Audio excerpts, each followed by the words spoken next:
The chamber is open and full of whispers. Before we dive in, check the link in the description if you want exclusive timelines, members-only videos you won't find on YouTube, all on our Patreon. The Hall of Prophecy smells of dust and old light. The spheres line the shelves in their thousands, each one a life, a possible future, a vision someone experienced in a moment of sight and could not hold on to. Afterwards, they cast light the color of a winter moon, cold and directionless, throwing no shadows. The room does not respond to torchlight the way normal rooms do. It responds to something older. Harry has been holding the sphere for 11 seconds. He knows this because he has been counting, which is what his mind does when the rest of him is too frightened to think straight. The glass is warm. Not room temperature warm, body temperature warm, like holding something alive. Hermione is 17 feet to his left. He doesn't look at her. He cannot afford to look at her and also manage everything else in the room. Lucius Malfoy's voice, the Death Eaters in a loose arc, Neville's shaking hands, the cold quality of air that means dark magic is close and getting closer. 12 seconds. The sphere speaks. Not the way he expected. Not words recorded and played back. What the Hall of Prophecy actually does, in the moment its recorded vision reaches the person it concerns, is older and stranger than sound. The words come with images. He hears, neither can live while the other survives. He sees a forest, dark, a path through it that has only one end, himself walking it, alone, and beside the path, not walking it, not present in any way that matters, the absence of her. The absence of her. The specific negative space where she would be, if she were alive to be there. The vision continues past the point he expected it to stop. It shows him the aftermath. A war won, a world made safe, people standing in sunlight no longer afraid, and in all of it, in every future the sphere contains, there is a space shaped like Hermione Granger, who calculated, fought and bled and held everything together with both hands for 5 years, but empty. The war took her somewhere along the way, and the world went on without her, and this was considered, by everyone who told the story afterward, an acceptable cost. 13 seconds. Harry lets go of the sphere. His right hand finds his wand. His left reaches toward Hermione across 17 feet of cold air. The sphere rolls. The fight begins. It lasts less than 4 minutes, and costs more than any of them can immediately calculate. The Death Eaters move with the coordination of people who have been doing this for years. They separate the 6 students, cut lines of sight, use the shelves. The spheres fall. Each one that breaks releases a voice, a snatch of someone's possible future, and the hall fills with whispered lives until the sound is almost physical. Harry fights through it with the clarity of someone who has, in the last 14 seconds, made an irreversible decision about what matters. He is orienting around her, keeping her in his peripheral vision, compensating when she falls behind. When Dolahov's curse comes, it comes from the left, from the gap between 2 shelves, from a direction none of them had been watching. The spell is purple. It is fast. It makes no sound. It catches Hermione across the chest. She goes down hard. Not a stagger, not a stumble, but the immediate total collapse of a body that has been interrupted mid-function. The sound she makes is not a scream. It is something much worse than a scream. It is the sound, someone not being able to make a sound. Harry is at her side before he has decided to move. She is breathing. The breath is shallow and wrong, and the color has left her face in the specific way that means the body is redirecting everything it has toward the places that most need it. "I've got you," he says. It comes out steady, which surprises him. "I've got you." She doesn't answer. Her eyes are closed. Dumbledore arrives with the efficiency of a man who has been waiting for the call. The Order arrives behind him. The Death Eaters are subdued quickly, completely, without drama. Bellatrix escapes. She runs through the upper corridors of the Department of Mysteries and into the Ministry atrium, her laughter trailing back like something that expects to be heard again. Madame Pomfrey is there within minutes. Harry kneels beside Hermione while she works, his hands loose in his lap, very still. Dumbledore approaches. He says something gentle about Harry's courage, about how proud the Order is. Harry hears the words from a distance, the way you hear sounds through water. He looks up. "I know," Harry says. His voice is very quiet. Dumbledore stops speaking. "I know what the prophecy says. I know what it means. I know what you've been building toward." He stands, His knees ache from the cold floor. She almost died tonight, because of your war. She almost died because I am your weapon, and she stands beside your weapon, and that makes her a target. It has always made her a target. This is the third time in 5 years that she has almost died because of my destiny. He looks at the prophecy sphere, which has rolled to the base of the nearest shelf and has not shattered. It sits on the floor like something waiting. There won't be a fourth, Harry, Dumbledore says carefully. I'm done. He walks to the sphere. He picks it up. The glass is still warm. The vision is still inside it. The forest path, the empty space beside the victory, all the futures where she is the acceptable cost. He looks at Dumbledore for 3 full seconds. Then he throws the sphere at the stone floor with everything he has. The glass breaks cleanly. The silver mist rises. The recorded voice, the seer's vision, the material record of his destiny, and disperses into the cold air of the hall. The words dissolve before anyone can hear them. The prophecy lives in Dumbledore's memory, in Trelawney's mind. But the sphere is dust on the floor of the Department of Mysteries, and that changes more than it appears to change. I am done being your weapon, Harry says. Find another way or lose the war. I don't care which. The Hall of Prophecy is very quiet. Hermione opens her eyes 11 minutes later. Harry is there. He is the first thing she sees, kneeling beside her, watching her face with the quality of someone who waited and is now receiving what they waited for. She reads his face the way she reads everything, completely, instantly. She sees the new thing immediately, the quality that was not there before tonight. She will think about how to describe it for days before she finds the word settled, like a compass needle that has found north and stopped moving. Her hand comes up slowly. Her fingers find his jaw, checking if he's real, checking if she's real. He catches her hand, holds it in both of his. I've got you, he says. Go back to sleep. You broke it. Her voice is a thread, but certain.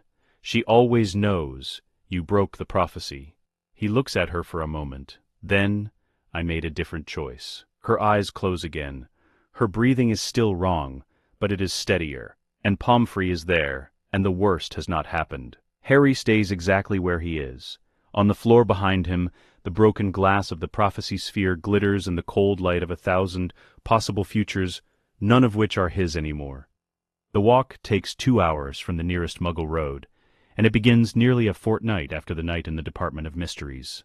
There is no path, not one that appears on any map, not one that registers on any ministry tracking instrument, not one that the Order's search parties have managed to locate.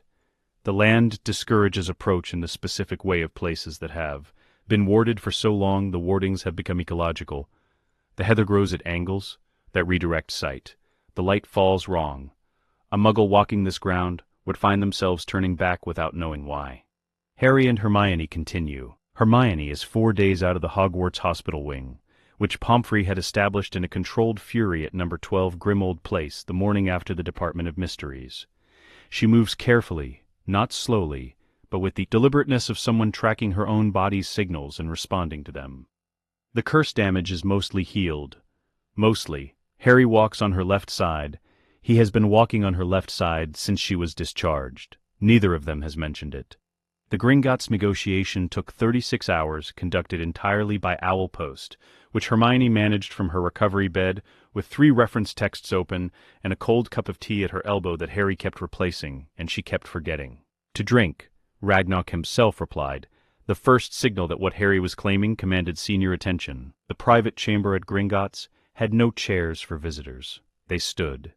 Ragnarok placed the air stone on the table between them, a piece of stone Harry initially took for granite, until he put his hand on it and it stopped being gray. The light it gave off when it registered the Potter bloodline was amber, steady, old. When it registered the Peverell bloodline a half-second later, it went white. Not bright, not theatrical, white the way bone is white, the white of something fundamental. The Peverell claim has been dormant since 1912. Ragnarok said, we had assessed the probability of activation as negligible. I didn't know about it until 3 weeks ago, Harry said. No, you wouldn't have. He looked at Hermione. And the lady claimant, not yet, Hermione said. The covenant is in formation. The magic already registers it. The air stone will confirm that if you run the secondary reading.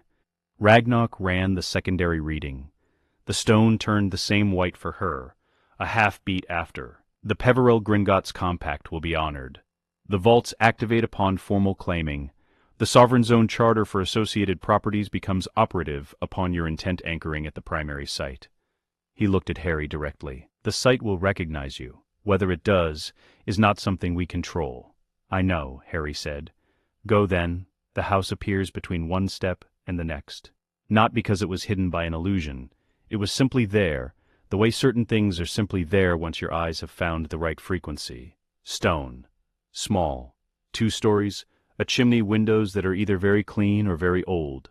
The walls have the specific solidity of something that has been standing long enough to stop trying to prove it. The wards meet Harry at approximately 6 feet from the door. They are not threatening. They are assessing the difference between a guard dog and a working dog. Harry walks into them, and they move around him, through him, something between a physical sensation and a thought that isn't his. Then they settle and the door opens. He hasn't touched it. He turns to look at Hermione. She is 1 step behind him. The wards are still moving, reassessing, recalculating, working through something the house was apparently not configured to expect. Then they settle for her too. The door stays open. They stand in the doorway together, and neither of them says what they are both thinking. The house made a decision about Hermione Granger, without being asked and without being given any formal reason to. Hermione looks at the open door, then at Harry. Her expression does the thing it does when she has encountered a data point that requires significant recalibration. She goes very still, and the stillness means she is very quickly, thinking a great many things. Later, she says. Her voice is careful. We'll understand it properly later. Yeah, Harry says. They go inside. The claiming ceremony takes 40 minutes. Harry does it in the main room at the anchor stone, a piece of the original foundation that protrudes from the floor in the northwest corner, carved with marks that predate the earliest known runic alphabet by 2 centuries. He places both hands on it. He states his lineage aloud. Potter first, Peverell second. He swears intent, not loyalty to an institution or a government, but to the land itself, to the houses themselves, to the responsibility of being the last. His magic, in the moment of formal claiming, does something he was not prepared for. It contracts, precisely, deliberately, the way a fist closes. Everything that has always been slightly too large in him, slightly too much for the available container, suddenly has a container that fits. The feeling is so disorienting that he has to put one hand against the wall after he steps back from the stone. Hermione is beside him immediately, not touching, just present, which is what he needed. Your magic, she says, reading him the way she reads everything. It's the same, he says. It's exactly the same amount. It just knows what it is now. She nods. Files this. She will write 4 pages about it tonight. That night, they sit across from each other at the stone table in the kitchen. The house has made itself comfortable around them in the way that old houses do when they recognize the people inside. A fire goes in the grate without anyone having lit it. Harry puts both hands on the table and looks at them. I need to tell you something. Not as your friend. As. He stops. I don't have the right word for what I'm becoming. But whatever it is, you need to hear this and tell me what you actually think. Not what you think I need to. Hear what you think. She puts her hands on the table too, waiting. He tells her everything, the prophecy's full content, not just the summary. What the sphere showed him, the forest path, the empty space where she wasn't, the victory that was built on her absence, what he understood about Dumbledore's plan, what that plan had always been building toward, and what it intended to use him as. And then, more carefully, I'm not going to die for this war. I'm going to fight it. I intend to win it. But I am not going to be walked to a specific ending like a piece on a board, which means the plan has to be different. The plan is us, you and me, making the decisions, doing the research, finding a different way through. He pauses. But only if you want to be in a war. A real one. Not Dumbledore's war, where we follow instructions and hope the information reaches us in time. Ours. Hermione is quiet. Outside the house, the Highland dark is complete. And star-heavy. You know I already decided, she says eventually. I decided in first year when I set Snape's robes on fire without asking anyone's permission. I decided in second year when I was researching basilisks at midnight, and everyone else thought I was being excessive. I decided every year, Harry. She looks at him directly. "I just didn't know you'd noticed." "I noticed," he says. "I've always noticed." They make the vow there, at the stone table, in the Peveril house that recognized her without being asked. Not the soul bond covenant. That requires more research, more precision, more of the work they are only beginning. But words. Genuine, chosen, unrepeatable words, spoken in the oldest house of the oldest wizarding family in Britain, which means the stones hear them. The fire does not dramatically flare. The room does not change. Nothing announces the significance of the moment except the moment itself. Dumbledore's owl arrives at dawn. Harry is in the kitchen. Hermione is at the table with 3 books she pulled from the house's library the night before. Already working. Already several steps into whatever the next problem is. She intercepts the owl before it reaches Harry, reads the letter with the speed of someone who expected its contents and is confirming them, then passes it across. He reads it, sets it down. "We should answer him eventually," she says, not looking up. "When we're ready," Harry says. What would ready look like? She thinks about it honestly. When you can hear him without reacting. When we know enough to know what he doesn't know. When the Covenant research is far enough along that we can put it on the table in front of him and watch him, understand that his plan isn't the only plan. Harry nods. The reply takes her 4 minutes to draft. It is precise, formally correct, and contains exactly 0 information about where they are or what they are doing. He signs it, "Lord H.J. Potter Peverell." She adds, below in her own hand, "Lady H.J. Granger Peverell, by Covenant information." "By Covenant information," Harry says. "The magic already knows," she says. "The airstone confirmed it. The house confirmed it." She caps the ink. Might as well make it legible. He looks at her. At the morning light coming through the Peveril house windows. At his name and her name on the parchment in front of them. At the fire that has been burning since last night, and shows no sign of stopping. Something in his face does what it has not done in a very long time. Possibly what it has never done, or not in any way that counted. It opens. Hermione is already looking back at her books, but she is smiling and she does not attempt to hide it, and in the oldest house in Wizarding Britain the stones absorb this the way they absorbed the vow, quietly, permanently, without needing to make anything of it. By mid-July, with summer fully settled in the Highlands, Hermione had spent 10 days decoding the organizational system of the Peveril Library, before she found the unmaking texts. She didn't tell Harry immediately. She read for 3 hours first. The curriculum they designed on the 6th day, sitting across from each other at the stone table with parchment between them. Harry explained what winning required. Not fighting better than them, but ensuring Voldemort could not come back, which meant the Horcruxes, which meant understanding exactly what had been built and taking it apart in the right order. Hermione pushed the list across. 5 problems with known solution shapes. The Horcruxes, political protection. Through legal authority, physical invulnerability, psychological control over followers, and the expectation that Harry would martyr himself. "The martyrdom expectation is already broken," Harry said. "Is already broken," she confirmed, which changes everything about the 5th problem, because he no longer has a roadmap. He built his strategy around a prophecy that told him where to aim. We've removed the target. She picked up her quill. So the curriculum addresses 1 and 2 directly, and trusts 3 and 4 to follow. She articulated the core concept of unmaking magic on the afternoon she felt confident enough to teach it rather than simply understand it. Standard magic operates on objects and people as they exist, accepting the things existing, structure and working within it. Unmaking doesn't accept the structure. It asks what the structure is fundamentally built on, what gives it coherence, and dissolves that foundation, not opening a lock, making it not a lock. "That sounds like it requires knowing what everything is made of," Harry said. "It requires knowing what the specific thing in front of you is made of, which is why it's slower than standard magic. You have to read the target before you can act on it. But the results are permanent." He thought about Voldemort, about the architecture of his power, all of it built on specific foundations. All of it, in theory, unmakeable. "How long to learn it?" he asked. "To perform it at basic level? 6 weeks. To perform it reliably under pressure?" She paused. "That's what the rest of the summer is for." Hermione found the word for Harry's post claiming magic in the second week of their library work. Domain. Old English, from even older Norse, approximately translating as the space that knows its keeper. The concept appeared in several texts in the context of what a lord's magic does when it is properly anchored, not expanded, not amplified, but oriented, given direction. Your magic has always been large, she explained one afternoon while he practiced unmaking on a fence post she had found in the garden. What the claiming has done is give it a relationship to space.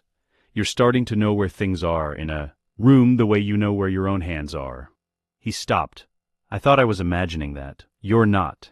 She opened the notebook she had been keeping since their first day in the library. Dense, cross-referenced, already 80 pages in. It's called domain magic in the closest modern translation. Ancient lords used it to govern protected territories. In a space where you've anchored intent, your magic doesn't just act on objects. It acts on the space itself. You can redirect things, know where people are, draw on the ambient magical energy of the place. Harry looked at the fence post, at the garden, at the house. Hogwarts, he said. She met his eyes. Yes, if you anchor the domain at Hogwarts, properly, with intent, over time, the school becomes an extension of your magical nervous system. You would know everything that happens on those grounds, the way you know your own heartbeat. The implications moved across his face in sequence. She watched him arrive at the same destination she had reached 3 days ago when she understood what she was reading. That's why we go back in September, he said. That's one of the reasons. The fence post in the garden had not been a fence post for 3 weeks by the time August ended. It was a question organized by nothing at all, the principle that previously held it together now dispersed. Harry could do that reliably now. To most things, he was working on doing it to ideas. On the 1st of September, Harry and Hermione arrived at Hogsmeade Station before the Hogwarts Express was due. By Portkey, in the station's lower yard where cargo is unloaded, and no one was yet standing. They had 14 minutes before. The express arrived, and the students poured onto the platform. They used the time to straighten their robes. The robes were not costume. Harry understood this when he first saw them in the Peverell vault.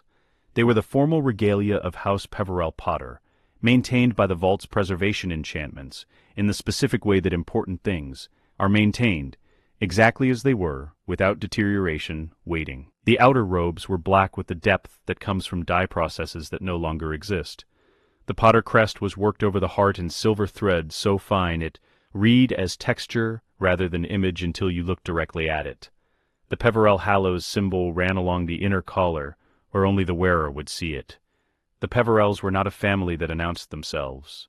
Hermione's robes were the same colors, structured differently. Her hair, for the first time in 6 years, was not conducting its own independent agenda. She had found the runic sequence in the Peverell Library in August. She had learned it not to be beautiful, though she was, but because in the theater of what today required, every detail was a statement. She did not explain this to Harry. He understood it anyway. They walked out of the lower yard when the express arrived, and the students poured onto the platform. The talking stopped in a wave, moving outward from the point where Harry and Hermione were walking up the path from Hogsmeade. It moved faster than Harry expected, which meant the rumors had been more thorough than he knew. He kept walking. She kept walking. Draco Malfoy saw them first, or saw them in the way that mattered, with full comprehension rather than mere recognition. He went white, not pale. White, the specific color of a person whose foundational beliefs have just encountered structural damage. He was raised in a culture where ancient lordship is the truest form of power, and he knew, with the precision of someone educated in it, exactly what he was looking at.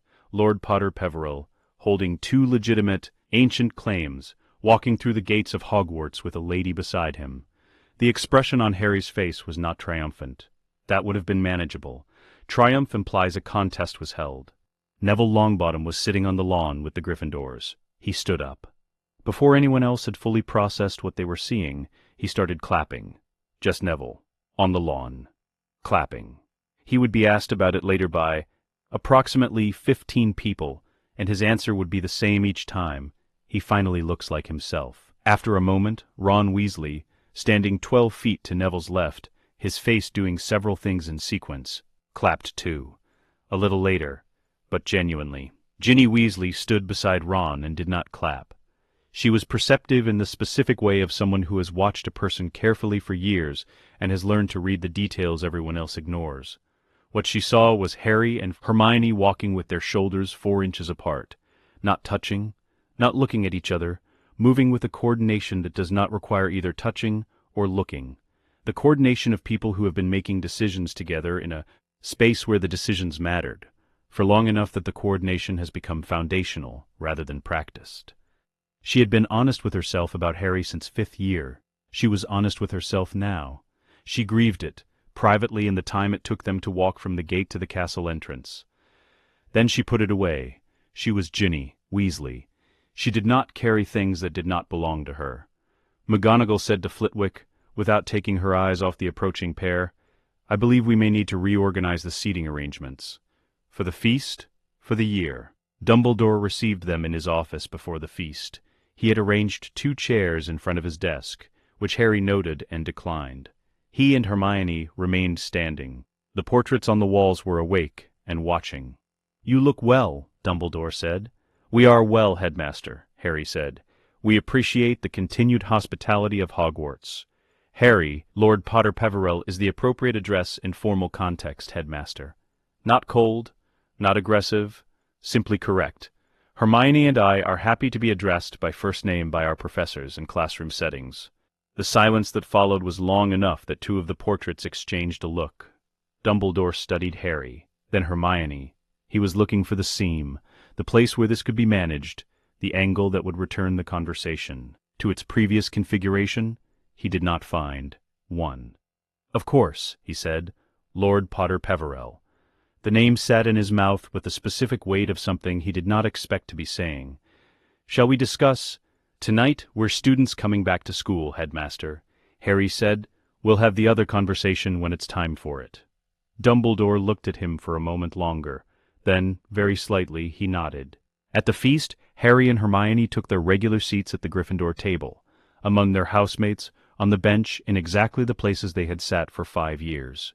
They passed food, answered questions, laughed at something Seamus said about his summer.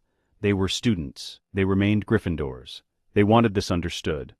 The difference was what they were when someone tried to treat them as less. Slughorn materialized at Harry's elbow during dessert, with the particular approach of a man who has already mentally filed someone in the category of people whose proximity benefits him and is now moving to formalize the arrangement. "My dear boy, I do hope you'll consider joining our little—" "Professor Slughorn," Harry turned to look at him with patient attention.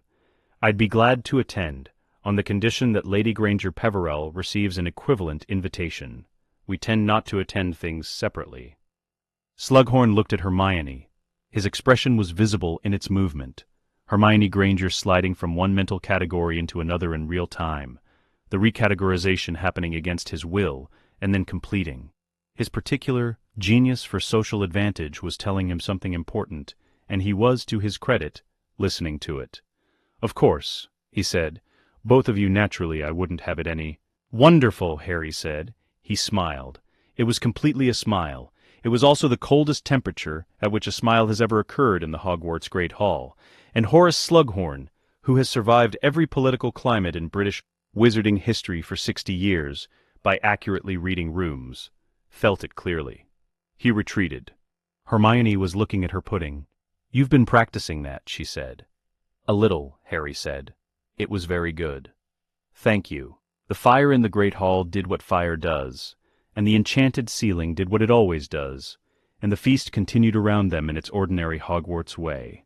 But something had changed in the quality of the room, something to do with where power is located and who knows it and what they intend to do with it.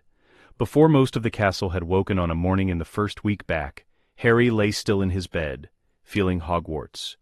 This was new. It had been developing since the night they arrived, a quality of awareness the Peverell texts called domain. Not like hearing, not like sight. The way you know your own hand is there without looking at it, a certainty below. The level of sense, he knew without moving, that there were 7 people in the astronomy tower, 2 of whom should not be there at that hour. He knew that the suit of armor at the 3rd-floor junction had rotated 40 degrees from its standard position because something disturbed it in the night. He knew the precise boundary where the ward line ran under the lake. He had anchored intent at the castle's foundation stone on their second night back. Quietly, at 2 in the morning, alone in the corridor, his hand against the wall and his magic making the introduction. The castle accepted it the way old things accept recognition. Without drama, with a thoroughness that is almost physical. He got up. Hermione was not in the library. She was at the table in the prefect's common room, with the map she had drawn of all 7 entry points, her security review notes, and the specific expression of someone who has been awake for 2 hours and has already completed a significant amount of thinking. The northeast passage under the greenhouses was used twice during our 5th year, she said when Harry sat down across from her. I found the trace in the ward records. They do keep records. They're just not reviewed. Ever. Someone should have been reviewing them. Yes, she turned the map so he could see it. I want to present this to the full staff, not just Dumbledore. The full security structure, teachers, prefects, Dumbledore, in a room where everyone hears the same information at the same time. A pause. Also, Dobby told me this morning that the kitchens have an access point that bypasses the wards entirely because it was built before the current ward structure and was never integrated. Dobby told you. He comes to find me sometimes. He knew about the access point. I didn't. That seems like relevant expertise. She made a note. Should I not have consulted him? Harry thought about it. No, you should have. I'm just noting that you did. She went back to her notes. Someone has to. The security meeting on Friday took place in the staff room. McGonagall had arranged for Harry and Hermione to present at the front, with the quiet efficiency of a woman who assessed the situation in approximately 4 seconds and made a structural decision. The professors took the chairs. 6 prefects stood along the wall. Dumbledore sat in the corner. Hermione presented methodically, her annotated map on the board and her documentation distributed to everyone present before the meeting began, so the information was in their hands, not just in her voice.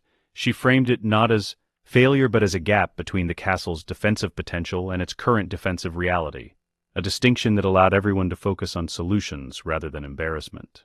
Snape, when she reached the ward record disclosure, had the expression of a man who has been outmaneuvered in a room and is calculating whether to acknowledge it.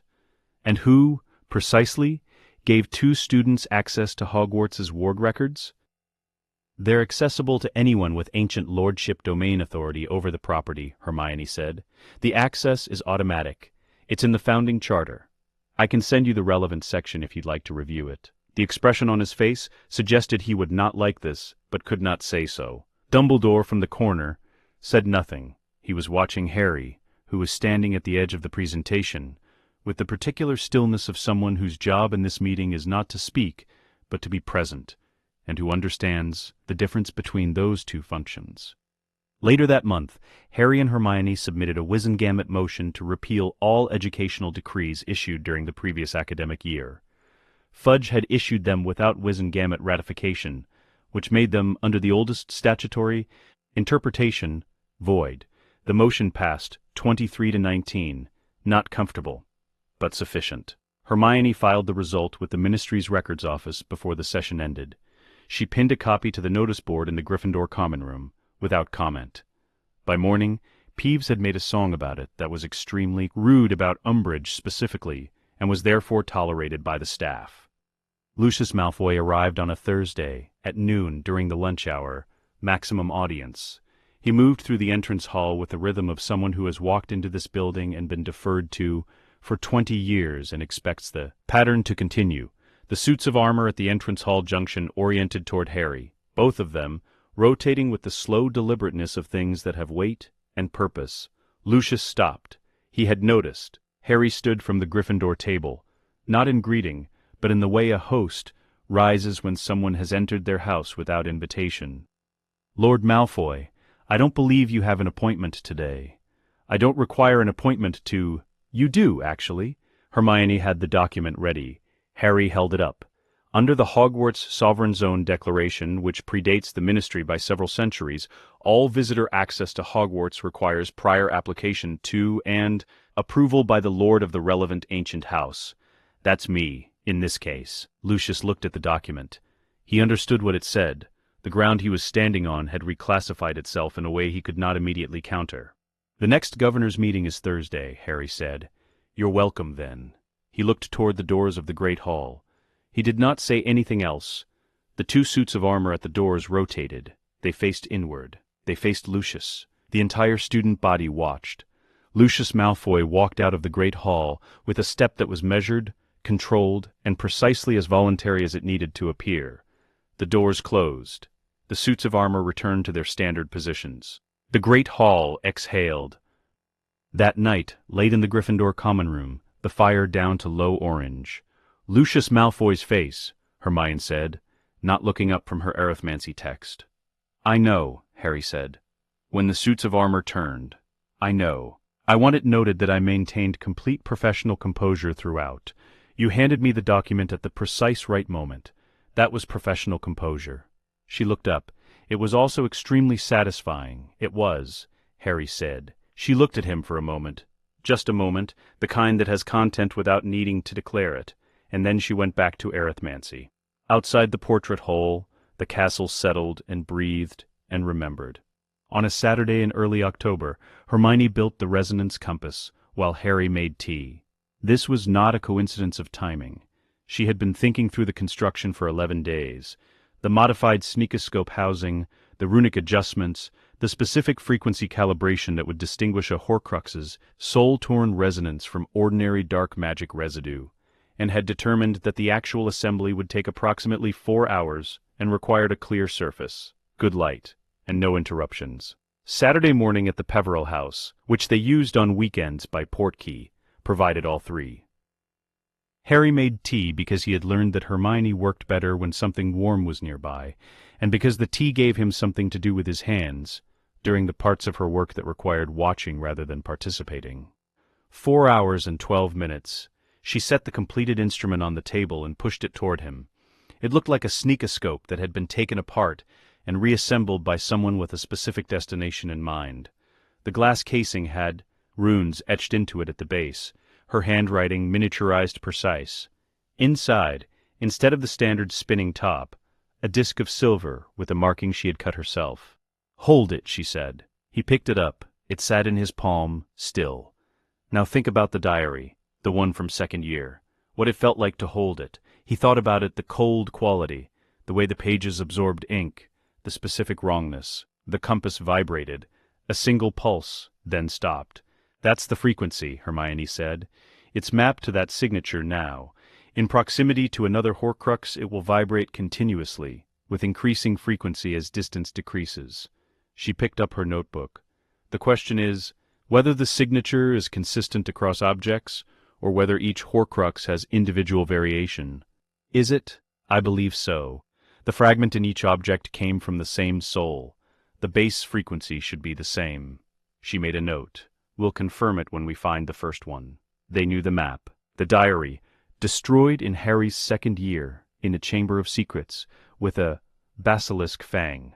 Done. The ring, destroyed by Dumbledore, who had found it and paid for the discovery, with his hand, cursed in the process, dying of it gradually since. Information Harry and Hermione had, and were not yet ready to address publicly. The locket, this is where they started. Mundungus Fletcher was not difficult to find. Sirius knew where he drank and who he owed money to, and the combination of those two facts produced a location within 48 hours. Harry and Hermione found him in a pub in Nocturne Alley.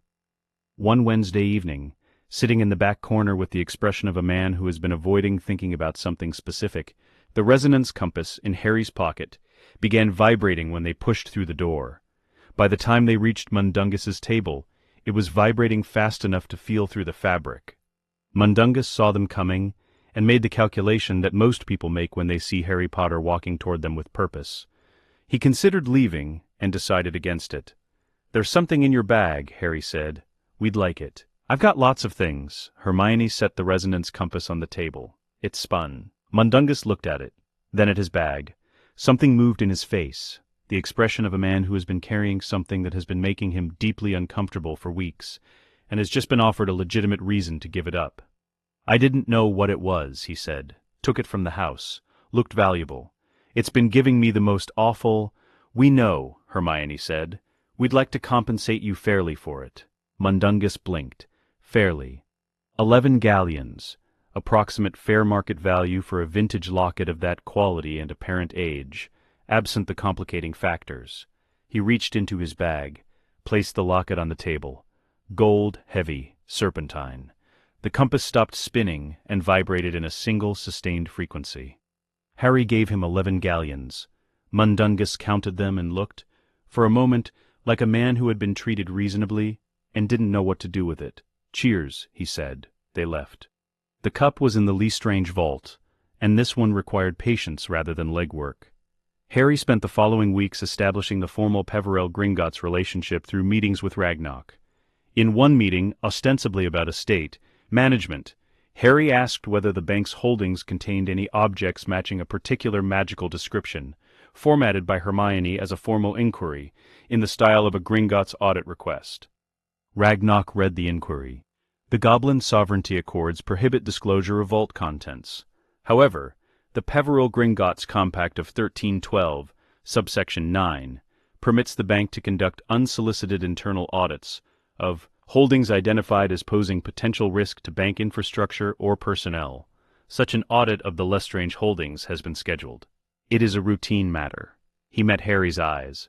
The bank appreciates your continued confidence in our services, Lord Peverell Potter.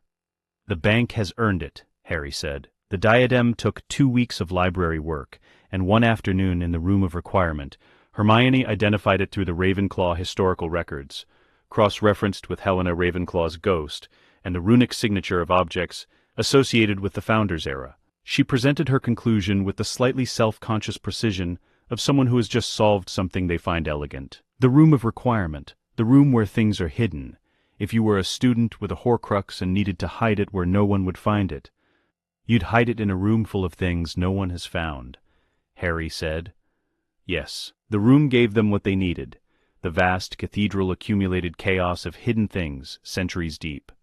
The resonance compass led them through it in 40 minutes. The diadem was on a broken wardrobe near the back, placed there by someone who thought they were being clever, and was not wrong, except about the compass. They destroyed each Horcrux with the basilisk fang kept from the Chamber of Secrets. Hermione insisted on a containment ritual for each one, a small, precise ceremony developed from her soul cartography research, designed to prevent the psychic dispersal of a soul fragment's final moments from affecting the people performing the destruction. It took 12 minutes per Horcrux. She did not negotiate on this. Harry did not ask her to.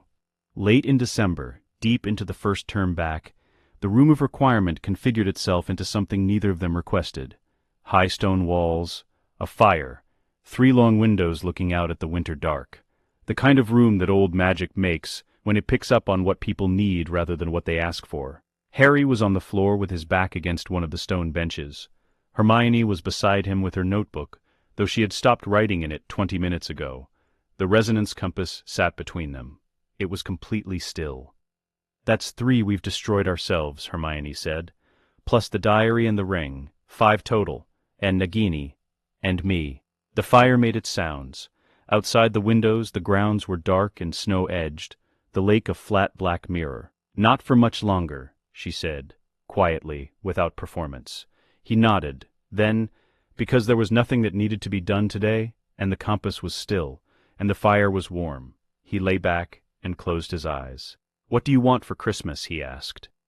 She thought, a completed NEWT prep schedule for arithmancy with module breakdowns by week. "That's what you want." "I've been meaning to make one and I haven't had time." A pause. "Also, maybe the thing that happened last Tuesday where you fell asleep on my shoulder in the library, to happen again. If that's, it doesn't have to be a gift specifically. It could just happen." Harry closed his eye again. The fire. The still compass. The room that knew what they needed before they asked. "I think," Harry said, "that can definitely be arranged." The kitchen at number 12 was the warmest room in the house. Sirius had been working on it since his exoneration was finalized in October, the result of several months of legal work that Harry's ancient lordship status and the testimony of multiple order members had finally made viable. He had moved back in with the specific energy of someone reclaiming territory from a version of himself he refused to remain. The walls were no longer gray. Sirius was at the table on the first day of the new year when Harry and Hermione arrived by portkey. He looked better than he had in the summer. the Azkaban hollowness filling in slowly, the way things recover when the conditions that damaged them are removed. He studied them when they came through. "You've been busy," he said. "Yes." Harry said, "The Wizengamot motion. The governor's meeting. Lucius. Various people have told me about Lucius, and each version has been better than the last." He paused. "Also the Horcruxes, which you haven't told me about directly, but which I've inferred, from the specific quality of calm you both have. People who are waiting don't look like that." 5, Hermione said. 5 of the 7 are gone. "Which 7? We know the full number. We know what they are. Nagini remains. She's not accessible until the end." She sat down. "And Harry, we'll brief you completely. That's part of why we're here." Sirius looked at Harry. Harry sat down across from him and put both hands on the table in the way he had of being physically honest when he was about to say something that mattered. "We need a war general," he said, simply, not as flattery, as an assessment of a requirement and the person who meets it. Not a strategist. Hermione is the strategist. We need someone who has been inside dark wizard culture since he was 11 years old and spent 12 years in a cell thinking about how it works. Who knows how Voldemort's people think, what they want, where they're afraid. He paused. "I also need someone who loved my father. Someone who—" He stopped. The words, available for what he meant, were either too large or too small. Sirius stood up. He crossed the kitchen and did something he had never done in all the previous years of their association. He held Harry the way a father would. Not the approximation of it. The full version. Both arms. Complete. Harry was 16 and extremely capable and in command of himself in essentially all contexts. He held on. After a moment, Sirius said into the top of Harry's head, "When do I start?" "Now," Hermione said. She had her notebook open. "We have a briefing prepared." Sirius laughed. A real one, the kind that had been slowly returning. He released Harry, returned to his seat, picked up his coffee. "Of course you do," he said. The briefing took 2 hours. Hermione presented from the foundation up, each element load-bearing before the next was placed. The Horcrux map, the legal architecture, the domain magic, the Covenant research timeline, the 5 problems, and the current state of each solution. "The Order," Sirius said when she finished. "What do you want from them?" "Real intelligence," Harry said. "Not Dumbledore's version, where information gets filtered through his assessment of what we need to know. Actual intelligence. Where Voldemort's people are, what they're doing, what they're afraid of. Dumbledore will resist the structure change." "He'll resist it less," Hermione said, "if it comes from you. He respects you in a way that's different from how he respects us. We represent a plan that failed. You represent a loyalty he trusted and still does." Sirius nodded slowly. "And the Black Network." "Yes," Harry said. The Black family had maintained, for generations, a web of informants throughout dark wizarding circles. Not because they were uniformly dark themselves, but because they were powerful enough to be trusted by many parties simultaneously, which is its own kind of intelligence asset. Sirius knew this network the way he knew the layout of Grimmauld Place. Most of it is still there, dormant. The people who maintained relationships with the Black family are still maintaining them with whoever has the house, which is technically me. "Formally, now," Harry said. "Me." He turned his mug in his hands. "They'll respond to the name. Whether they'll share real information depends on what I'm offering." "Safety," Hermione said. She passed him a document she had already drafted. "Lord Potter Peveril's formal guarantee of legal neutrality for any informant who provides verifiable intelligence and takes no active part in Death Eater operations. Going forward, legally binding under ancient lordship authority." Sirius read it. "Set it down. You thought of everything," he said. "I thought of most things," she said. Harry thought of asking you. The network rebuilt over the following months.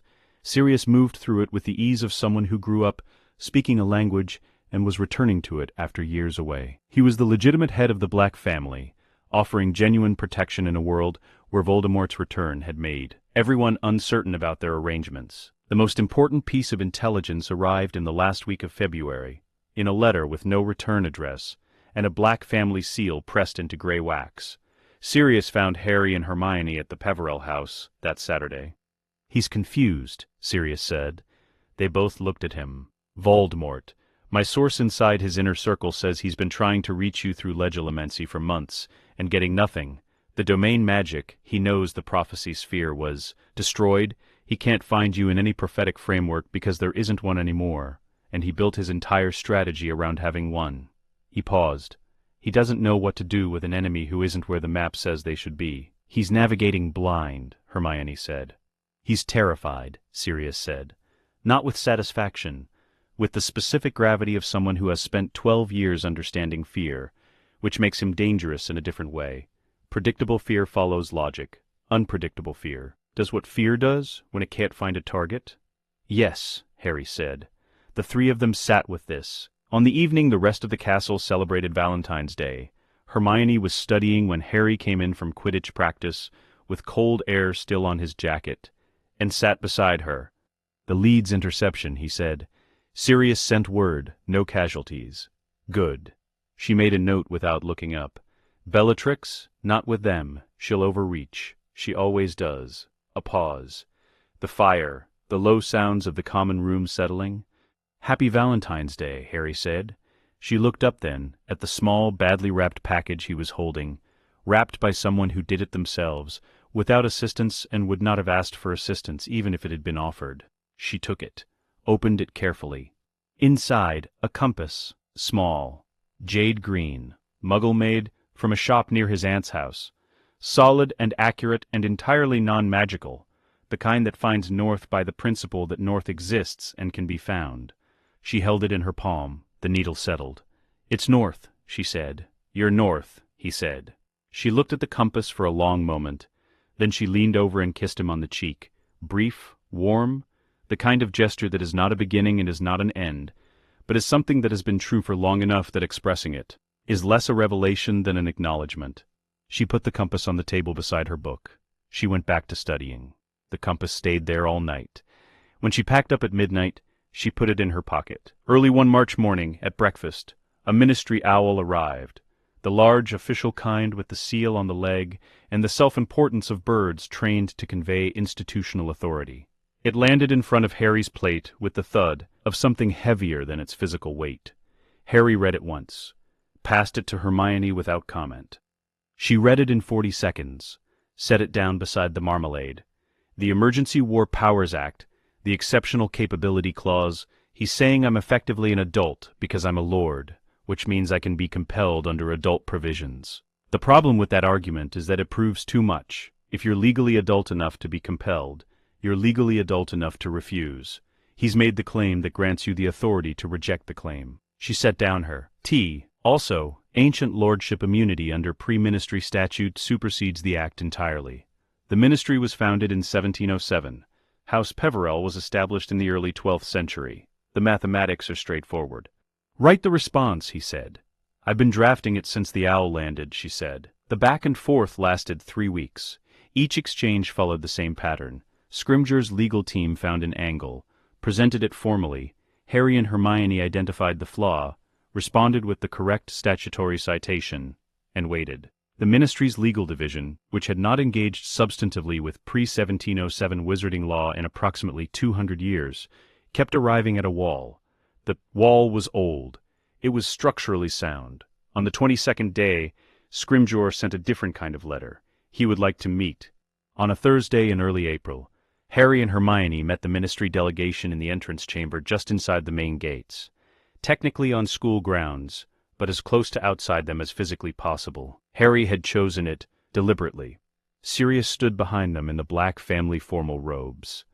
The suits of armor at the entrance hall junction were oriented toward the room. Cartwright, the undersecretary, was professional and clearly intelligent. The ministry appreciates Lord Potter Peverell's willingness to meet. We believe the recent correspondence has perhaps calcified certain positions that might be more productively addressed in person. What position would you like to address? Harry said. The ministry's position is that in a time of active dark wizard threat, the cooperation of all capable magical persons, the ministry's position, Harry said pleasantly, is that it would like to use Lord Potter Peverell. I understand the position. What I'd like to understand is what the ministry is offering in exchange, because cooperation implies reciprocity, and our correspondence to date has outlined requirements without mentioning terms. Cartwright recalibrated. What terms would Lord Potter Peverell consider? Formal recognition of Hogwarts' sovereign zone status. No ministry personnel on school grounds without written invitation. No compulsion attempts directed at anyone operating within the castle. Deference to our operational judgments in the field. Intelligence sharing through official channels, bilateral rather than one-directional. And the ministry publicly acknowledges the Potter Peverell lordship in its formal communications. That's not cooperation, Cartwright said. That's autonomy. Yes, Harry said. That's exactly what it is. The ministry can have our active participation in ending this war, or it can continue attempting to compel it and receive our continued legal resistance. The first option is faster and has better outcomes for everyone. I don't think you flew here to continue losing the correspondence exchange. I think you came because someone in your building did the math. The legal advisor's folder remained closed. I'll need to take these terms back to the minister, Cartwright said. Of course, Hermione said. It was the second thing she had said in the entire meeting, and the timing of it, stepping in at precisely the moment the conversation had concluded, and only administrative confirmation remained, made the delegation look at her with the sudden attention of people who have just understood something they were slow to identify. She passed 4 pre-prepared copies of the proposed terms across the table, for the minister's review. Afterward, in the corridor, Sirius turned to Harry. Your father would have passed out from pure happiness watching that. Hermione did the legal architecture. I know. He looked at her with the warmth of a man who has made a decision about a person. James also had excellent taste. Hermione was writing something in her notebook. The tips of her ears were the particular pink of someone who has heard something and is choosing not to react to it. The treaty language needs to be filed with the Wizengamot clerk before Thursday, she said. I know, Harry said. He was looking at her ears. She turned a page. In mid-May, with the end of term approaching, a meeting took place in the old prefect's meeting room on the 3rd floor. The room had no portraits. Hermione chose it for this reason. Dumbledore's office had 37 portraits, each one a previous headmaster with opinions and the capacity to report conversations to their subject afterward. This room was a stone chamber that had been used for prefect meetings in an earlier era of the school's administration, and had since been largely forgotten. Not hidden, simply unvisited, which in a castle this large amounts to the same thing. The walls were bare. The table was old oak, scarred with generations of someone's initials, and the accumulated dents of books set down too hard. Harry sat on one side of the table, Hermione beside him, Sirius at Harry's left. As second, an ancient wizarding convention acknowledging his presence, structurally rather than socially. McGonagall sat at the table's end. She had written separately, "Whatever you need to say to him, say it in front of someone who will remember it accurately. I will not interject. I will not take sides. But I should be there." Harry wrote back 1 line. "Thank you." Dumbledore arrived at 2 in 1 minute. He was in simple robes. He looked older than he had in September, the curse doing what curses do when the person bearing them has been managing everything else first. "I want to ask you something directly," Harry said. "And I want a direct answer, not the version shaped for my age or my emotional state. The actual answer." Dumbledore waited. "Were you raising me to die?" The room was very quiet, not the performative quiet of a dramatic moment. The genuine quiet of people who are not breathing quite normally, because the question has displaced the air. Dumbledore looked at Harry for a long moment. His expression simply held what it held, the accumulated complexity of a man who has been carrying a specific knowledge for 30 years and has just been asked to put it on the table in plain language with witnesses. "Yes," he said, "I was." Sirius made a sound below the level of words. McGonagall's folded hands tightened slightly, and then released. Hermione did not move. She already knew. But knowing and hearing are different, and she was watching Harry hear it, paying attention to what that cost him. Dumbledore did not stop at the admission. He explained the Horcrux in Harry's scar, the piece of Voldemort's soul anchored to the wound of Harry's survival. He explained that for the fragment to be destroyed, the vessel must be killed, and that the blood protection anchored in Voldemort's rebuilt body would allow Harry to survive if Harry accepted death willingly. He explained the years of preparation, not just training, but the specific calibration of what Harry was trained for and what he was kept ignorant of. He explained Snape. He explained why he had never told Harry the full truth. A boy who knows he must walk toward his own death might not walk fully enough to get there. He said all of it clearly, without deflection. I was not proud of it, he said, at the end. There was no year in which I did not wish the calculation worked differently. I looked for other solutions. I believed I had been thorough. You believed, Hermione said. It was the only thing she said, quietly, in the tone of someone making a correction to a factual record. Dumbledore looked at her. You found an answer, and you stopped looking. Those are different things. The silence that followed was the longest in the meeting. Yes, Dumbledore said. I believe that is fair. Harry opened the folder in front of him. He presented it not as a rebuke, but as information. The soul geometry framework. The soul cartography scans mapping the Horcrux fragment in Harry's scar, with increasing precision. The theoretical basis for the living covenant, the extraction ritual structure, the timeline. He explained the 5 Horcruxes already destroyed. What Voldemort's strategic situation now looked like, navigating without prophetic guidance, losing his soul anchors one by one, without knowing it. Dumbledore listened in the way he genuinely listened, not performing it while waiting to respond, but receiving information and allowing it to reconfigure what he knew. The reconfiguration happened somewhere in the soul cartography section, when Dumbledore understood that the Horcrux in Harry's scar was separately mapped, distinct from Harry's soul, in principle extractable. Something in his expression became less certain. The certainty he had carried for 30 years, which was not arrogance, but genuine conclusion, began to question itself. If this is accurate, he began. It's accurate, Hermione said. Why are you showing me this? Dumbledore asked. You don't need my approval. You've made that architecturally clear. No, Harry said. I don't. He looked at Dumbledore with honesty without heat. I'm showing you because you loved my parents. You loved me in the way you knew how to love people, which is with the greater good first and the individual second, but you did love me. And because I'm not going to let this war end with you never knowing there was a different way through it, even if you couldn't see it. A pause. You deserve to know you were wrong. Not as a punishment, as information. McGonagall's eyes were very bright. She would not call this crying, and it technically wasn't. I failed you, Dumbledore said. A statement of fact, not a plea for absolution. You did, Harry said. I forgive you. That's not the same as saying what you did was right. It wasn't. A pause.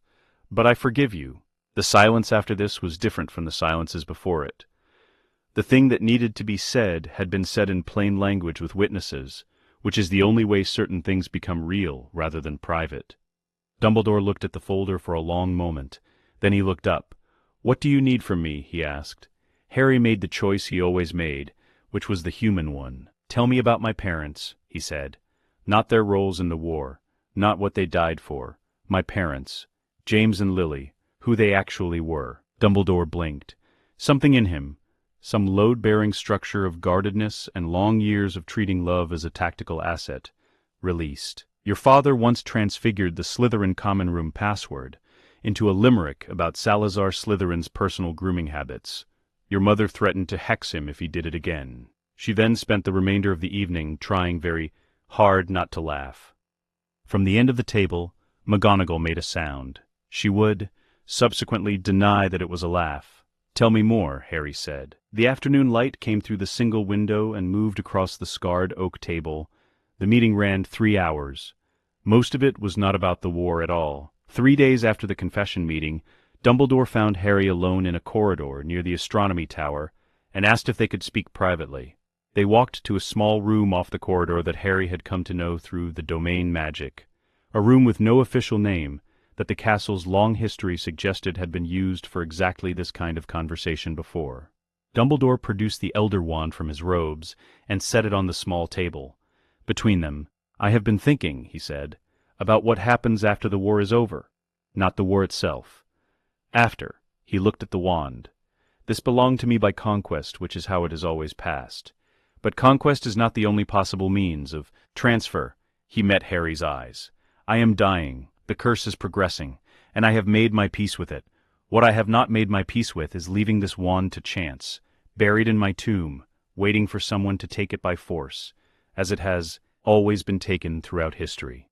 Harry looked at the wand. He did not reach for it. I am choosing to give it to you, Dumbledore said, not to manage events from behind, and not because the situation demands it, Because you are the person I trust with it. Because the plan you have built is better than mine, and I want it to succeed. And because I believe you are the only person living who would accept it and not be changed by the having of it in ways that would be dangerous. Harry was quiet for a moment. Then he picked it up. It sat in his hand with the quality of something that had seen more history than it was comfortable containing, and was now in contact with someone whose history was still mostly ahead of him. The wand's warmth was old and deep. Harry felt it, recognized something in him that he couldn't immediately name. Not power, exactly. More like intent. I don't intend to keep it afterward, Harry said. I know, Dumbledore said. That is one of the reasons I'm giving it to you now. They sat in the small room for a moment longer. Then Harry nodded once, put the wand carefully away, and they walked back into the corridor in the direction of their respective lives, which were, for the first time, in either of their memories, moving in the same direction. On the longest day of the year, with summer reaching its fullest point in the Highland sky, Hermione built the ritual space in the Peverell house's main room. She worked through it with the specific quality of attention she gave to things that have no margin for error, not faster than usual, but more economical. No movement wasted. The rune sequences inscribed on the floor in chalk first, then traced over in her own blood, mixed with runic binding agent she had prepared the week before, because chalk is for practice, and this was not practice. The crystal sphere on its stand at the precise center, the basilisk fang in its lead sealed, case beside it, the candles placed for the specific quality of light the ritual required, warm, directional, and steady. 314 pages of soul geometry research stood in a stack against the north wall. She did not need to consult them during the ritual. She had had the entire sequence memorized since early spring. The notebooks were there, because it felt wrong to leave them elsewhere, because this room should contain everything the work had been. Harry watched her from the doorway for a while. She knew he was there. There was nothing he could do in this part, and they had both made peace with that. At 4 p.m, she sat back on her heels and looked at what she had built in the Peverell house's main room. It's ready, she said. Are you? He asked. She considered the question honestly. Yes. I've been ready since spring. I was waiting for you. I know, she said. I was still waiting. They ate dinner first, because Hermione insisted, and she was right to insist. They talked about the NEWT practical examination still ahead, and about a book Hermione was reading that had nothing to do with any of this, which was why she was reading it. Ordinary things, deliberately ordinary. The night before, on the hillside above the house under a sky full of stars, Harry had asked her to tell him what she was actually afraid of. If the soul cage fails mid-extraction, the fragment reattaches, she had said. Deeper than before, because the extraction attempt will have disturbed the anchoring. The connection to Voldemort's mind becomes stronger rather than severed. She watched the stars while she said it. If the Covenant resonance spikes at the wrong moment, I lose the fragment's precise location and have to restart. And restarting means repeating the most dangerous segment twice. She finally looked at him, and if you close your shields, everything collapses. The soul cage requires an open field to function. Your occlumency is automatic now. It operates below the level of decision. You'd have to consciously choose to leave, yourself completely unprotected, and maintain that choice under conditions that your instincts will read as threat. For approximately 12 minutes. That's the hardest part. Not for me. For you. He understood what she was saying. The extraction would require him to do the thing his entire life had trained him never to do. Open completely. Make no barrier. Trust that the exposure would not be used against him. I've been doing that since I was 11, he said. You're the one I trust. Completely and without qualification. There is no version of this where I don't. She nodded once. Precise, receiving it. At 7, they went back to the main room. Harry lay down in the center of the rune circle. The chalk and blood lines were cool against the backs of his hands, where they rested at his sides. The crystal spear was at his head. Hermione knelt at his right. Drop the shields, she said. He did. It took a moment, not because he hesitated, but because the shields had become structural, load-bearing elements of his magical architecture, and removing them was not like opening a door. It was like relaxing a grip held for so long the hand has forgotten what unclenched feels like. Then they were down, completely. She activated the Covenant. The warmth was immediate and bilateral. Not her warmth toward him, or his toward her, but the warmth that exists in the resonance between them, which is its own thing, generated by the relationship rather than residing in either party. It became visible, silver light moving between them in a rhythm like breathing, both automatic and chosen simultaneously. She projected the soul cartograph. It appeared in the air above Harry's chest. His soul, rendered in light, complicated the way complex things are complicated, not uniformly bright, but varying, richer in some regions than others, carrying its damages visibly. And, there, at the scar point, exactly where every scan had shown it, the cold node, darker than the surrounding field, dense. The Horcrux fragment visible in real time is what it had always been, a separate thing, a parasite, anchored to a wound it did not create but found useful. "I see it," she said. "What does my soul look like?" His voice was very even. He was doing the hardest thing, staying open, staying present, not reaching for the shields his instincts were very strongly suggesting. She looked at it, at the full reality of Harry Potter's soul in the light of the Covenant, unguarded, given to her entirely. "Like you," she said. Complicated, stubborn, very bright. He was quiet for a moment. Then, "Okay," he said. "Do it." The soul cage took 4 minutes to construct. She'd built it from the inside of her mind outward. The alge's boundary, the Ankh threshold marker, the runic sequence that defined the cage's interior as distinct from Harry's soul field. She placed the cage around the fragment. The fragment knew. It did not have consciousness the way Harry had consciousness. It was a splinter, partial, a piece of a soul already fragmented before it arrived here. But it had the instinct of something that wants to survive. And the soul cage was opposite of surviving, and it responded with the only thing it had, the accumulated emotional violence of Tom Riddle's worst moments, projected outward, reaching for every wound it had been feeding on for 16 years, and pressing on each one. Harry made a sound, not pain, the recoil of encountering something that wants him to be afraid. He did not close his shields. She activated the Covenant's full resonance. The warmth became something else, not louder, not more visible, but more fundamental, the opposite polarity to everything the fragment was. The fragment recoiled. She could see it on the soul cartograph, the cold node pulling away from the surrounding field as the resonance made the environment intolerable for it. The soul cage caught it. She pulled. The exit took 90 seconds, and felt longer from inside it. The fragment came through the scar point with the sensation of something being removed that has been embedded for a very long time. Not quite pain, not quite relief. The space between the two. Harry's breath went ragged and then steadied. The scar went white-hot for 3 seconds, then cold, then nothing. The fragment was in the cage. She guided it the last distance and released it into the crystal at the moment of contact. The sphere became opaque. The basilisk fang. One clean motion. The sound it made was the sound of something stopping, the specific silence that follows a noise that has been present for so long you stopped hearing it as noise, and began hearing it as background. It stopped. The sphere was dust. The room was very quiet. Hermione sat beside Harry. Simply sat. He opened his eyes and looked at the ceiling of the Peverell house. The old stone, the beams, the ordinary architecture of a room that had just held something extraordinary. "How do you feel?" she asked. "Like myself," he said. "Just me. For the first time I can actually remember." She ran the cartograph. The scar point was clean. No cold node. No fragment. His soul field extended through the region undisturbed, filling the space the fragment had occupied with its own warmth, as though it had been waiting to. She put the cartograph away. She took his hand. He held it. Neither of them said anything for a while, and the quiet was the good kind, the kind that has everything in it rather than nothing. 3 hours later, in the kitchen, Sirius listened to the full account without interrupting. When Harry finished, Sirius went to the cabinet and returned with a bottle of fire whiskey and 3 glasses. He poured his own full, and 2 half glasses, placed in front of Harry and Hermione with the precision of someone making a concession to responsible guardianship while refusing to make it total.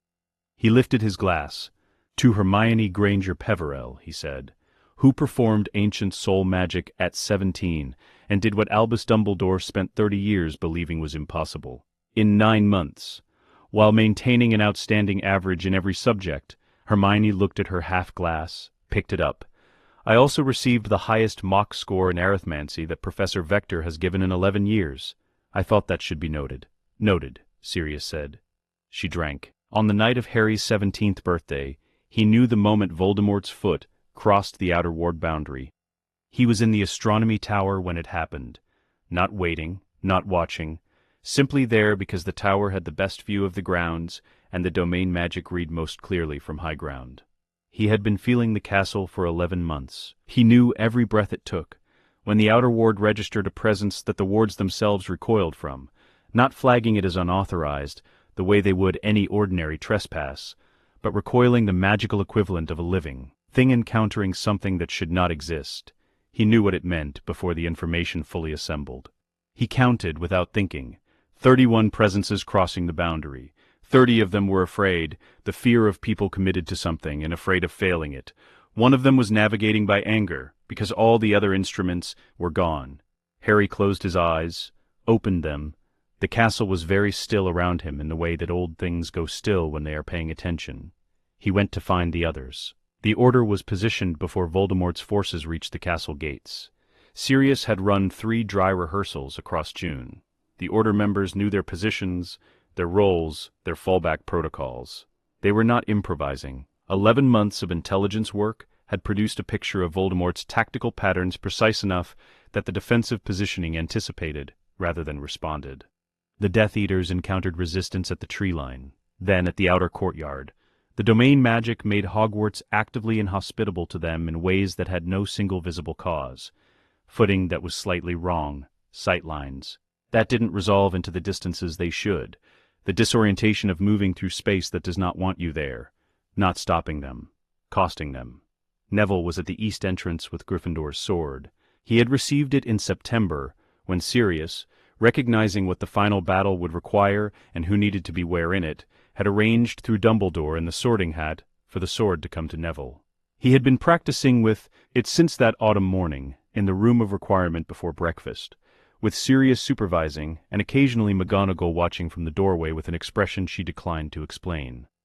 He was not a swordsman in any classical sense. He was a 17-year-old boy who had been given one specific task and had spent months preparing to do it. Nagini would come through the east entrance. The intelligence was precise. Voldemort kept the snake close in transit and released her toward the target once the field was established. The east entrance was the most direct approach from the tree line to the castle's interior. Neville waited. Voldemort moved through the outer courtyard as though the castle's resistance was beneath his notice, which was both performance and genuine belief. 50 years of being the most feared magical entity in Britain had produced a conviction that sufficient will overrides the resistance of lesser things. This conviction had served him accurately for 5 decades. The courtyard was empty when he reached it. No student body, no staff, no Harry Potter standing at the gate with the arrangement of sacrifice and acceptance that the prophetic framework had always required. The torches were lit. The castle rose above him, unchanged, unmoved, entirely itself. He felt the domain magic now, not as a threat, not recognizing what it was, but categorizing it as a sophisticated ward system. He began assessing it for weaknesses. "Where is he?" Voldemort said. His voice carried. The Death Eaters behind him stopped. The answer came from everywhere, not from a specific point, from the courtyard itself, from the stones, from the air above and the ground beneath, from the space that Harry Potter had spent 11 months learning to inhabit completely, right here. Harry stepped out from the castle's main entrance. No grandeur, the Peveril Potter robes he had been wearing since September. The elder wand in his hand, because this was the conversation where concealment was beside the point. Voldemort looked at him. 47 years of studying Harry Potter, studying the prophecy, the bloodline, the weapon he believed he was building toward a specific detonation.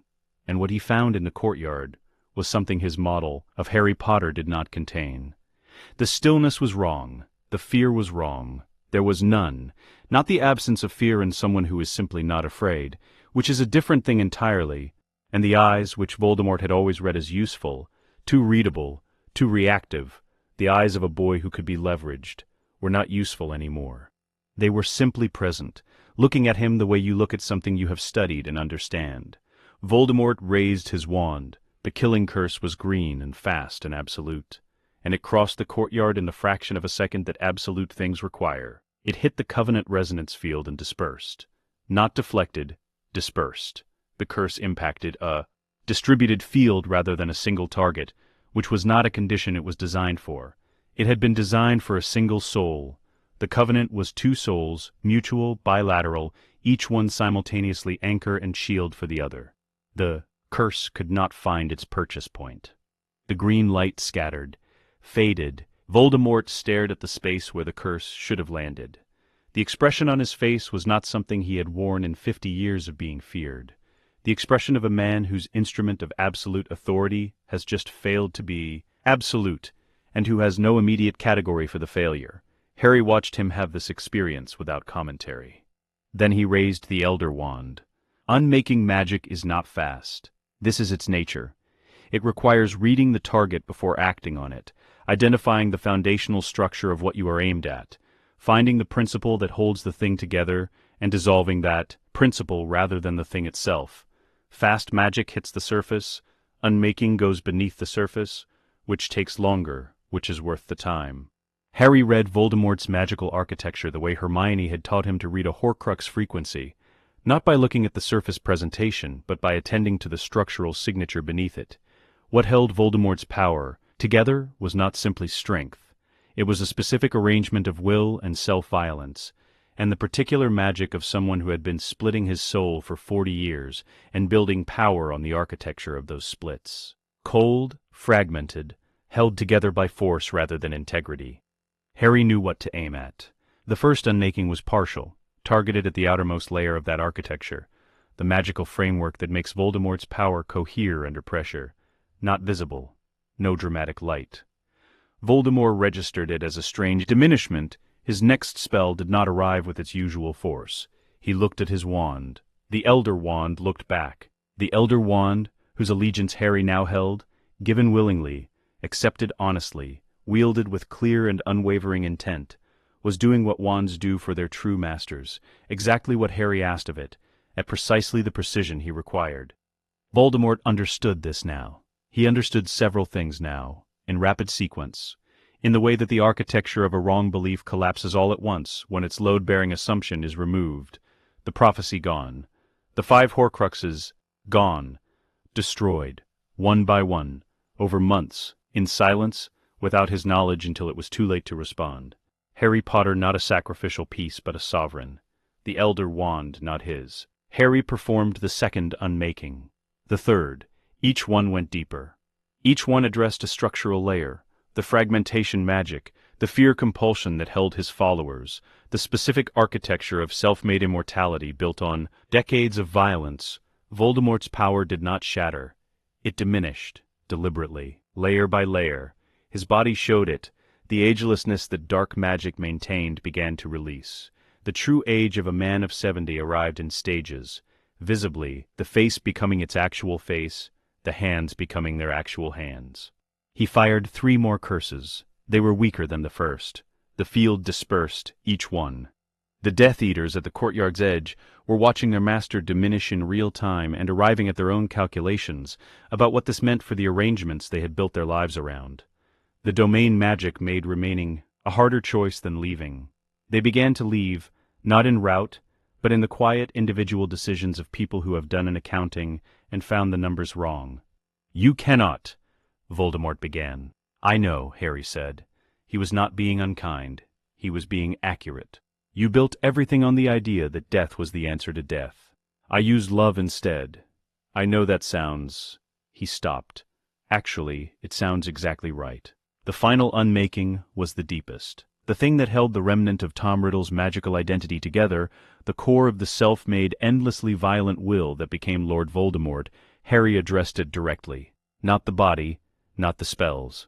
The architecture of the choice that made him what he became, which had a magical signature as distinct and readable as anything else Harry had learned to read over the past year.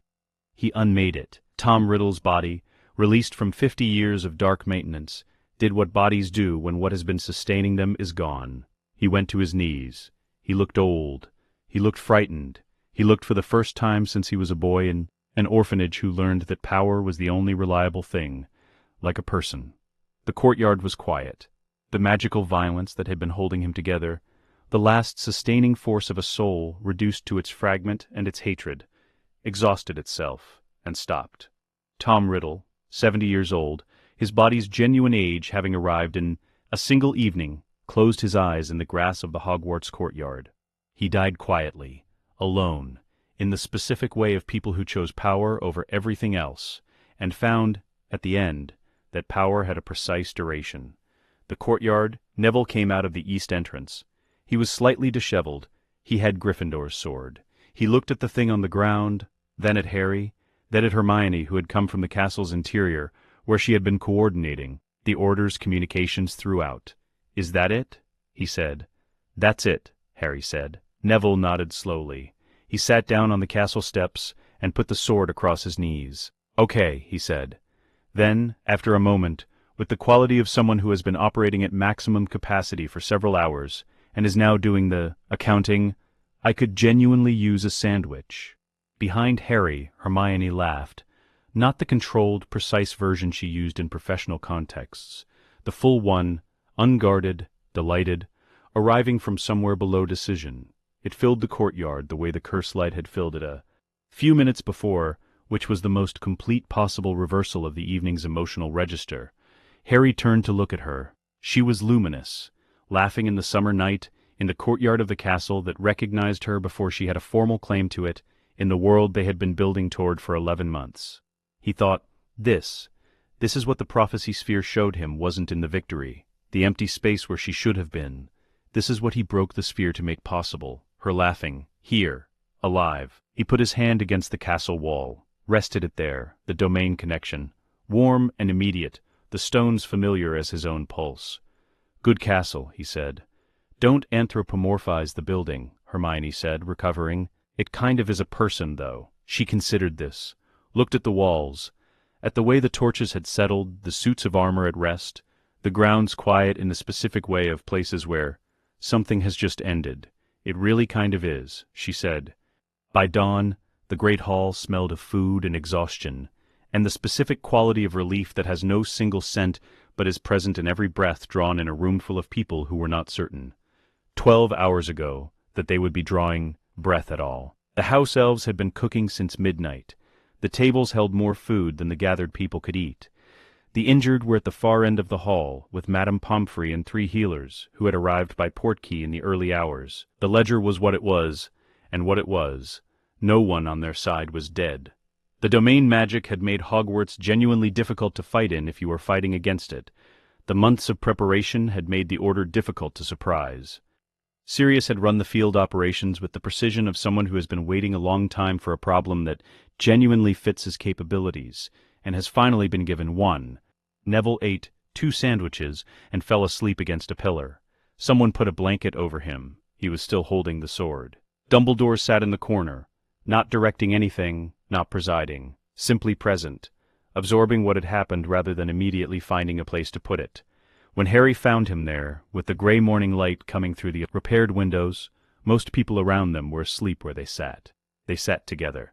"You didn't have to come," Harry said. "I wanted to see it," Dumbledore said, the voice of a man tired in the good way, the exhaustion of something completed rather than something ongoing. "I thought I owed that much, to witness it properly." And he was quiet for a moment. The gray light on his face made him look very old and, somehow, lighter than he had looked all year. "You were right," he said. "There was another way. I should have looked for it 30 years ago instead of building a plan around its absence." A pause. "I am genuinely glad to have been wrong." Harry nodded. "Will you tell me more about them?" he said. "My parents.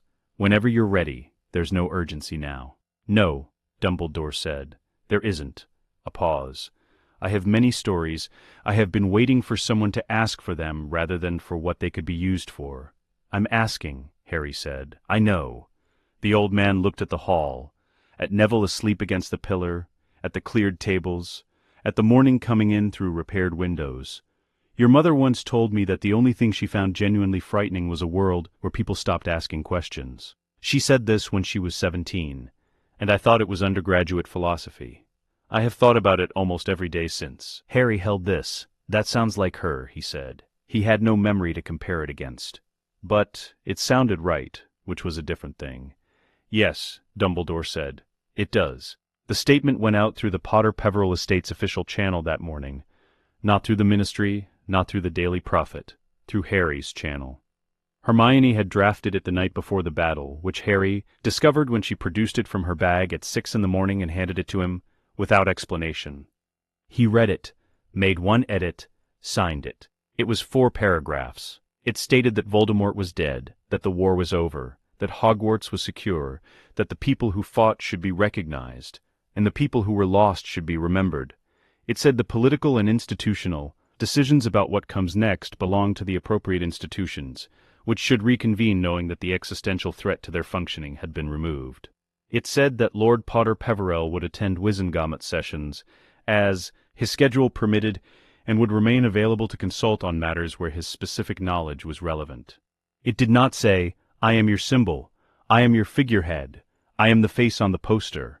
The Ministry, reading it, understood exactly what was not being said, and what that not saying meant. On the astronomy tower, in the early morning light, Harry and Hermione stood together. The castle was below them, the grounds extending to the tree line, the lake silver and still. The battle had left no visible marks. The domain magic had restored everything physical to its pre-battle state as the night progressed. The courtyard was clean. The grass was unbroken. The world below was not the same as it had been yesterday. It was also, from this height, very similar to what it had been. Both of these things were true, simultaneously. Well, Hermione said. Well, Harry said. We did it. You did it. We, she said. The word had the firmness of something that is not up for discussion. It was always we. Every part of it. He turned to look at her. She was in the same robes from yesterday, which she had not had time or reason to change. Her hair was half loose from whatever it was doing.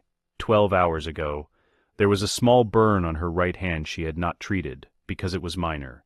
And there had been more important things, and there probably still were, and she probably knew where her next 17 tasks were mentally cued, and none of that was visible on her face right now. What was visible was the morning, and the castle below them, and the world they had been building toward for 11 months, beginning to be real in the dawn light. Hermione, Harry said. Yes, can I? Yes, she said. Before he finished, he kissed her in the morning light on the astronomy tower, and it was not the first moment anything between them was possible. That moment came and went in first year, in third year, in the Peverell house's kitchen, in 100 smaller moments spread across 11 months. But it was the first moment when nothing else was also in the room. No war, no plan, no next problem requiring immediate attention. Just them. The dawn light came up behind the highlands, and the castle breathed below them, and they were both here and alive, and the world continued in its ordinary way, around something that was not ordinary at all. 19 years later, on the 1st of September, the Peverell house had a garden. It did not have one when Harry and Hermione arrived in the summer of 1996. The land around it was highland grass, maintained to no particular purpose. Over 19 years, without anyone designing it precisely, the garden arrived. Things were planted. Things grew. Things were added by 2 people who have lived in the same house for a long time and have accumulated, in the way of people who stay, a life that is visible in its surroundings. The library had expanded into the room adjoining it. Both rooms were full. The books were organized by a system that was Hermione's design, but that Harry had internalized sufficiently to locate what he needed without asking, which took approximately 7 years, and was one of the things she considered a genuine accomplishment of their marriage. They had 2 children. Lily was 12 years old and sorted Ravenclaw, which surprised no one who had met her. She had Hermione's mind and Harry's instinct, and the specific quality of someone who had been reading NEWD-level material since she was 10 because she found the standard curriculum insufficiently stimulating.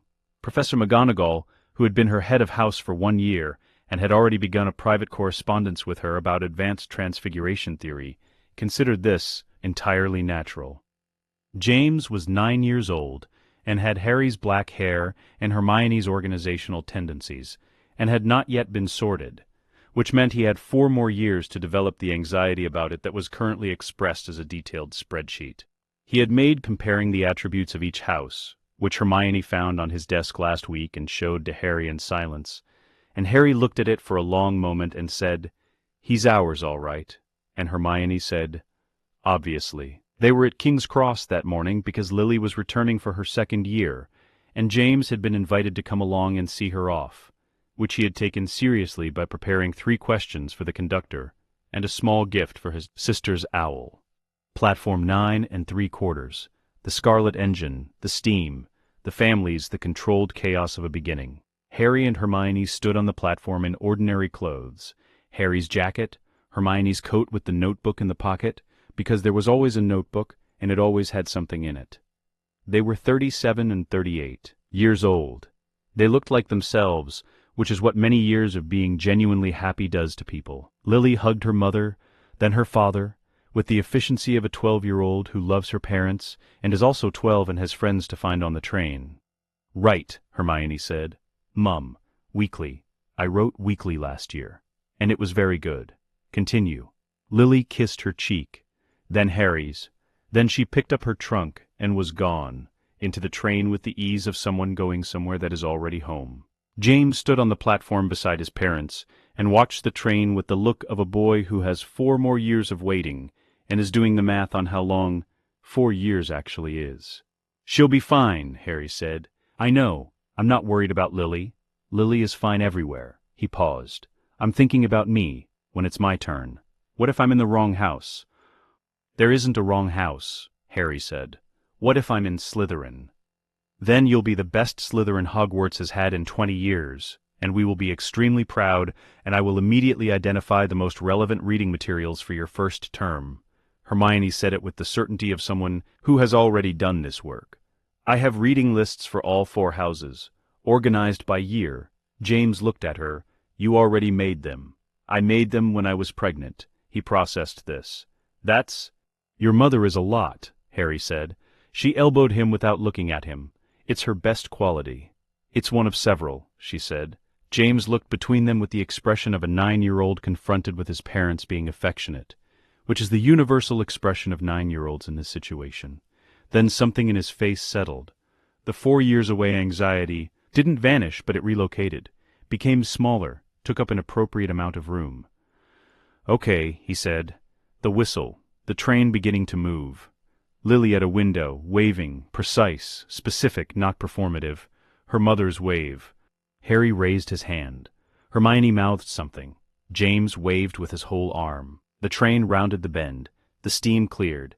The platform quieted around them, as families moved back through the barrier, and the September morning resumed its ordinary pace. The world was not, from the outside, dramatically different from the world that existed 19 years ago.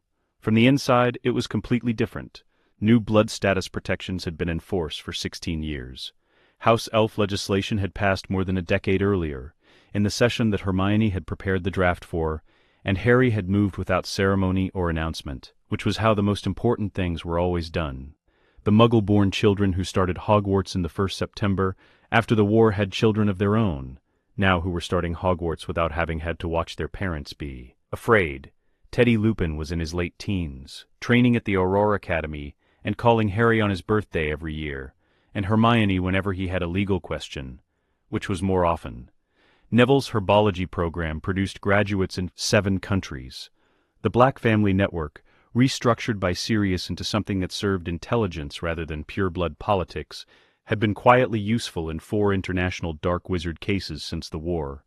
Dumbledore had lived long, enough to see the first year of the New Order. The curse had taken him eventually, as it always would have, but not before he had spent those final months telling Harry everything he had ever wanted to know about James and Lily Potter, which was a gift, freely given, and it had been enough. The compass was on the study windowsill at the Peverell house. Jade green, non-magical, Muggle-made. The needle pointed north with the reliability of something built to do one thing, and doing it without requiring attention or maintenance. It had been there for 19 years. Harry took Hermione's hand on the platform as the last of the steam cleared. She didn't look at him when he did it. She was watching the place where the train had disappeared, the way she watches things she wants to remember accurately. but her fingers closed around his with the ease of something that has been done 10,000 times and is still, each time, a choice. Same time next year, she said. Same time next year. They walked back through the barrier together, into the September morning, into the world that was still being built, still being argued over, still imperfect in the specific ways that worlds are imperfect when the people in them are complicated, and real, into their life. He chose, once, in the Hall of Prophecy, between the world's survival and hers. He has never been sorry. Let us know what you'd like to see next. The end.